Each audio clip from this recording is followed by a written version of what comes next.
तस्मै श्री गुरवे बोलिए प्रेम से श्री सद्गुरु महाराज।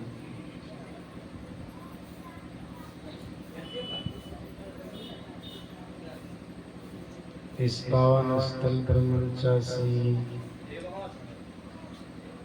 सम्माननीय साधु समाज,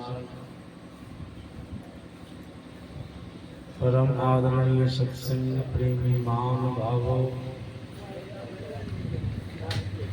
तथा आदरणीय माताओं एवं भक्तिमती बहनों,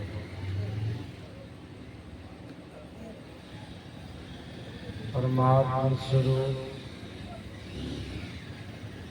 सद्गुरु महाराज की असीम अनुकंपा से हम सभी लोग संत मत के सत्संग में उपस्थित हैं। संत मत सत्संग के द्वारा ज्ञान योग युक्त ईश्वर भक्ति का प्रचार प्रसार होता है और संत मत सत्संग का अपना खास नियम है। कहीं भी और किसी भी अवसर पर होता है तो स्तुति प्रार्थना या स्तुति विनती के बाद सद्ग्रंथ से पाठ होता है। प्रवचन करने वाले प्रवक्ता लोग, बाबा लोग उसी विषय पर प्रवचन करते हैं।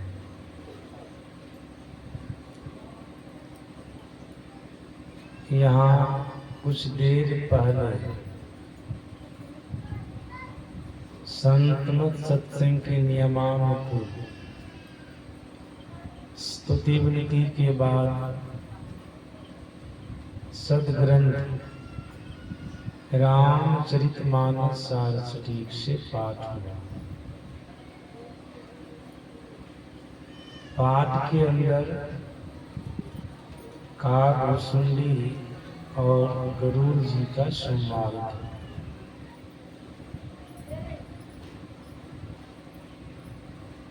पक्षीराज गरुड़ जी कागभूषुंडी जी महाराज से 7 प्रकार के प्रश्नों को किया। कागभूषुंडी जी महाराज पक्षीराज गरुड़ जी के 7 प्रकार के प्रश्नों का उत्तर दिया। प्रश्न उत्तर उसकी व्याख्या सम्माननीय परम श्रद्धेय स्वामी भोल बाबा से आप लोग सुन रहे थे। मैं भी थोड़ा सा रास्ता में सुना था, देखा कि बहुत बढ़िया से बोल रहे, बहुत बढ़िया से भजन तो बढ़िया गाते ही हैं, ये प्रवचन भी बहुत बढ़िया करते हैं। भले भजन बहुत ज्यादा गाते हैं, प्रवचन कम करते हैं, लेकिन जितने भी करते हैं ये शोधक प्रवचन करते हैं। कितने लोग बहुत आलतू फालतू बात भी बोलते हैं, सो फूल बाबा में नहीं, जो जरूरत भर है, जो पाठ में आया है वही बोलते हैं। मैं बहुतों बार सुना हूँ, बहुतों बार देखा हूँ, ऐसा करते हैं। सुन रहे थे आप लोग, पक्षीराज गुरु जी का पहला प्रश्न था 84 लाख प्रकार की योनियों में जीवात्मा के लिए सबसे उत्तम और बढ़िया कौन सा शरीर है। इस प्रकार विष्णु जी महाराज ने पक्षीराज गुरु जी को कहा था, नर्तन सम नहीं कवनियो देही, जीव चराचर जाचक जी। कहा विष्णु जी महाराज ने कहा, पक्षीराज गुरु जी 84 लाख प्रकार की योनियों में जीवात्मा के लिए सबसे उत्तम सबसे बढ़िया मनुष्य का शरीर है।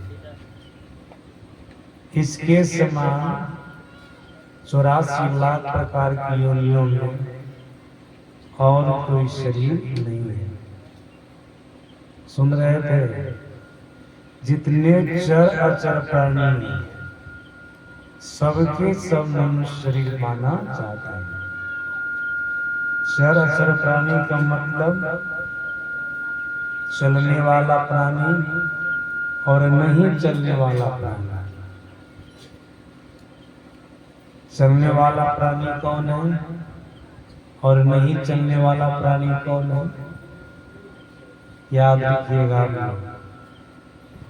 पशु पक्षी कीड़े मकोड़े आदि ये चलने वाले प्राणी अधम शरीर को पाए हैं, मनुष्य शरीर पाना चाहते हैं। और नहीं चलने वाले प्राणी वृक्ष हैं, पहाड़ हैं, ये चलने वाले प्राणी नहीं है। ये भी अधम शरीर को पाए हैं, उत्तम मनुष्य का शरीर पाना चाहते हैं। सज्जना, ये चलने वाले प्राणी और नहीं चलने वाले प्राणी अधम शरीर को निकृष्ट शरीर को पाए हैं तो मनुष्य शरीर पाना चाहते हैं। सत्संग में आप लोग सुनते रहते हैं, जो जीवात्मा देवता वाला शरीर को पाए हैं, जिस देवता की उपासना मनुष्य करता है, जो उस देवता वाला शरीर को पाए हैं, देवता वाला शरीर में रहने वाला जीवात्मा भी मनुष्य शरीर पाना चाहता है। मर्यादा पुरुषोत्तम भगवान श्री राम ने कहा, बड़े भाग मानुष तन पावा, सुर दुर्लभ सब ग्रंथ ही गावा। भगवान श्री राम ने अपनी प्रजा को कहा, प्रजाओ सुनो, आप लोगों को बड़ा भाग्य से मनुष्य का शरीर मिला है और यह शरीर इतना उत्तम है, इतना उत्तम है, इस शरीर की चाहना देवता लोग भी करते हैं। अब आप कहेंगे मनुष्य शरीर की खासियत क्या है, विशेषता क्या है कि मनुष्य शरीर को चर अचर प्राणी जो अधम शरीर को पाया है, पाना चाहते हैं, साथ साथ देव कोटि की प्राणी जो देवता वाला शरीर को पाया है वो भी मनुष्य शरीर पाना चाहते हैं। इसकी खासियत क्या है, इसकी विशेषता क्या है। कहा सुंदी जी महाराज ने पक्षीराज गुरु जी को मनुष्य शरीर की विशेषता बताया। आप लोग पाठ में सुने होंगे, नरक स्वर्ग अपवर्ग निषेणी ज्ञान विराग भगवती सुख। कहा सुंदी जी महाराज कहते हैं, मनुष्य शरीर के अंदर 3 ओर जाने के लिए सीढ़ियां लगी हैं।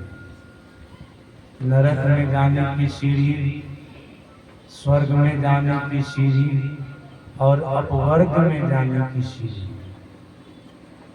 अब आप कहेंगे मनुष्य शरीर के अंदर नरक में जाने की सीढ़ी क्या है, स्वर्ग में जाने की सीढ़ी क्या है, अपवर्ग में जाने की सीढ़ी क्या है। सदगुरु महाराज जिसका खुलासा किया। सदगुरु महाराज जी ने कहा, आंख बंद करने पर जो भीतर में अंधकार मालूम पड़ता है, यही भीतर का अंधकार नरक में जाने की सीढ़ी है।